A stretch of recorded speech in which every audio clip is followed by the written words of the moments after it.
Hey, Riddle here. Good morning, good afternoon, good evening.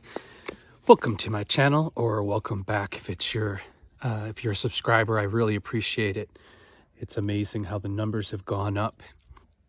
And if you like my channel, please like and share. It's interesting to me because often when I click on a video, if someone's done a good job and taken the time to give me free advice, I just hit the like button out of courtesy. But it's weird to me. People always recognize poverty as just a financial thing, but poverty is a much deeper disease. It's a much deeper condition, and that's one of the reasons I garden, because gardening makes you wealthy. It gives you the power to grow and create abundance with very little except soil and willpower and discipline. That being said, the topic of today's what you can learn from your garden that's applicable to making your life better and more solid. Today's topic is insects. So we see here, it's got our winter greens going, and I've kind of procrastinated on this. We're going into the colder months, but it's still not cold enough to kill off the bugs. I had a lot of damage on my beans and a lot of damage on these particular beets. And I would come out and I would find the culprit. Look how much damage is done on this Okinawa spinach. Now, if you don't see the critters, and especially when you plant little seedlings, you can take the gamble of them being safe, but the night-feeding insect's favorite snack are seedlings and tender greens. So let's look at this as two case scenarios. One, I just trust that everything will be okay, and I overplant my crop, and everything hopefully will turn out great. And that's how most people run their lives. Living on the edge, having just enough and maybe a little bit more, and thinking that everything's always going to be okay. Well, if we haven't learned anything from the coronavirus, we know that that was a really bad analogy, a bad system of thinking. And so many people now are, extremely vulnerable, and some people are actually starving. And it's horrible, but you can focus on the circumstance and self-victimize, or you can use these kind of things as a teacher. So what is my garden teaching me? My garden is teaching me not to assume. My mom always said, expect the worst and hope for the best, honey, and everything will be okay. And it's a good way of running your life. So what can we do about this? Knowing that these insects are here already, and they're going to come and they're going to eat all of our hard work, basically dissolve all our hard work. And having already found the evidence and I've seen the snails actually on the greens, but I had so many I could be lazy, and I just kind of let them do what they wanted to do.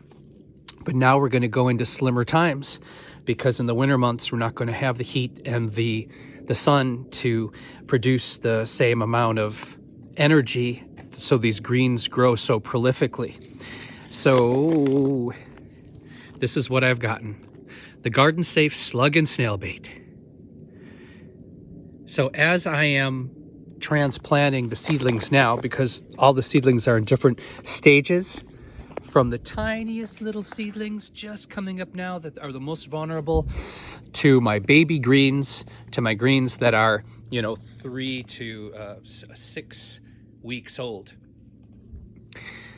So looking at your life, where are you neglecting where insects could be sneaking in and stealing your harvest? These could be friends or family members that you're, giving too much to, that aren't helping themselves or aren't interested in helping themselves, that are draining your resources. This could be you waiting and setting yourself up for catastrophe in your own life, meaning you have little to no savings and you're accepting that. And what I mean by accepting that is we're living in a time that you got to have a side gig or two, or you have to do without something. One of the number one wealth building tools is not to have expenses in life or to have the least amount of expenses.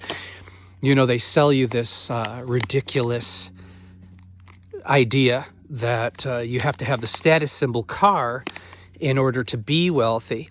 No, you just have to have the status symbol car to look wealthy. But when I lived in Los Angeles, there were plenty of people that had a Mercedes that were living in it. And I have had the same car for 25 years now.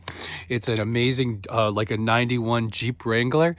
And she needs some work right now, but she's going and going and going. And I have not had a car payment for that long of a period either. So look at your life and cut the fat off. You know, what can you do without? What are those subscriptions that you need to cancel that you're not using? What are you abusing in your life that you could do with half or a quarter of while you're building up a little bit of security and some savings?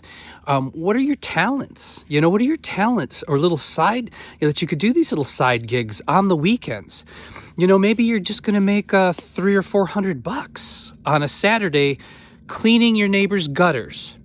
I know that sounds ridiculous, but you know how dependent the elderly are on the younger people? They can't get up there and clean those gutters, and if they don't, it's a disaster for their house. So let's say you charge $50 to clean gutters out, and it takes you, it takes you 40 minutes to 45 minutes per house. Look how quickly that would add up. People are so prideful, they don't see the needs out there, the needs and how quickly you can stack small amounts of money up to make your life more secure and to foolproof yourself from the snails and the earwigs that can very easily destroy your crop. I could probably go into a lot of other things, but that's pretty good. So if you have any comments, questions, or your own input on either where you're self-sabotaging and letting, insects deplete your harvest, put them in the comments down below, and I will get to them as soon as I can. Or if you have any other thoughts or ideas or questions on this topic. I need to get back to work and get this slug and bait food down. Now, when it comes to slug bait, I find this one super reliable and it doesn't dissolve as quickly. And this is supposed to be very safe for animals and for nature. But that being said, I still try to distribute it around the outside of my garden box and not directly in, just in case they're not giving me the full down low on what's in this.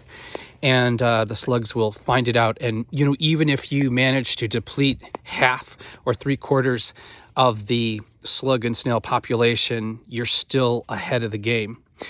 And really, when I'm really on it and not so busy, I'm doing this as a preemptive strike. As soon as I plant my seeds, which was on Halloween, I would have put this around the perimeter of my garden bed. And my first sign that I saw a bunch of snails on the beans, I would have had this out.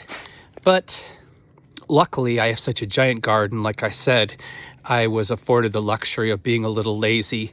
And so great. They had their feast, and now they're going to have their funeral. All right. Thank you for coming to my channel. Please subscribe if you like my quick money-saving tips, garden wisdom, art, rants, raves, and occasional magic. And I believe how we treat each other on the streets is our ultimate reality. So be cool to each other. Bye for now.